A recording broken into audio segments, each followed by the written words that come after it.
মানুষের তৈরি ভগবান না ভগবানের তৈরি মানুষ, বিষয়টা একটু গভীরতার সঙ্গে ভাবতে হবে। লোক ধর্মে যাকে আমরা ভগবান বলে জানি সে ভগবান তো হয়ই না। বেদান্ত এই ভগবানকে স্বীকার করে না। বেদান্ত বলে ভগবত্তা আমাদের মধ্যে রয়েছে, আমাদের হৃদয়ে রয়েছে। তো সেই ভগবত্তা জাগাতে হলে আপনাকে নিজের সম্বন্ধে জানতে হবে। নিজের সম্বন্ধে জানা বলতে কি, যে সম্বন্ধে বলতে আপনার ভিতরে আপনার মনের জগৎকে জানতে হবে। বেদান্ত বলে আমাদের যে চেতনা, এতে অশুদ্ধি রয়েছে, এতে নানা রকম বিকার রয়েছে, দোষ রয়েছে। আর যখন এই বিকার অশুদ্ধি দোষ থেকে চেতনা মুক্ত হয়ে যায়, তবে সেই মুক্ত চেতনাই হলো আত্মা, কৃষ্ণ, ভগবান, যা কিছু বলে দিন। তো বিষয়টা হলো, ভগবান তো মানুষ তৈরি করেনি। যদি ভগবান মানুষ তৈরি করেছে তো ভগবান কোথায়? বহু যুগ ধরে, বহু কাল ধরে পূজা করে আসছি না, কোথায় ভগবান? ভগবান বাইরে নেই, ভগবান ভেতরে আছে।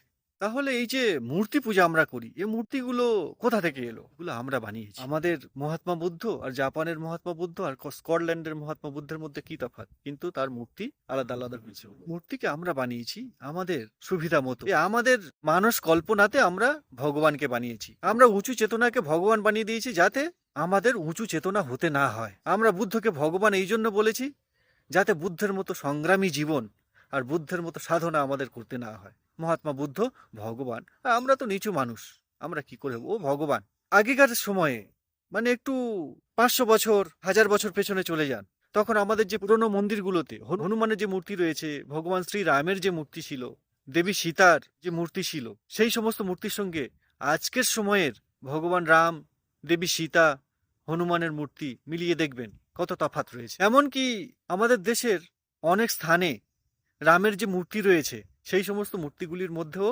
পার্থক্য দেখা যায়। বর্তমানে তো হনুমানকে এমন দেখানো হয় যেন 6 প্যাক বডি। পুরনো সময়ে ভগবান শ্রী রামের যে মূর্তি ছিল সুকোমল, সুশীল, নির্মল। বর্তমানে রামের ছবি দেখেন না, মনে হয় যেন জিম থেকে বেরিয়েছে। কেমন বাইসেপস, কেমন 6 প্যাক বডি, সব অহংকারের খেলা। আমরাই ভগবানকে বানিয়েছি। ভগবান আমাদের মনের কল্পনার দ্বারা নির্মিত হয়েছে, ভগবান আমাদের তৈরি করেনি। আমরাই ভগবানকে তৈরি করেছি। না হলে বিভিন্ন জায়গায়, বিভিন্ন দেশে ভগবানের মূর্তি আলাদা কি করে হয়ে যায়? আমাদের দুটো হাত রয়েছে তাই আমাদের ভগবানের দুটো হাত, কিন্তু সেই হাত একটু বড়। আমাদের দুটো পা, ভগবানের দুটো পা। আমাদের দুটো চোখ, ভগবানের দুটো চোখ। আমাদের ভগবান আমাদের মতনই হলো না? আমাদের ভগবানের কি বুনো মোষের মতো দুটো উঁচু উঁচু শিং আছে? আমাদের ভগবানের মাথায় কি অ্যান্টেনা আছে? আমাদের ভগবান অন্য কোনো প্রাণীদের মতো হলো না কেন? আমাদের ভগবান অন্য প্রাণীদের ভগবান নয়? মানুষের কাছে তার ভগবান মানুষের মতো, একটু বিশেষ বানিয়েছে, একটু শরীরে বড়, বাহুগুলোর বেশি মজবুত। তাহলে ওই পশুগুলোর ভগবান কেমন হবে? তো অহংকার ভগবানকে তৈরি করেছে।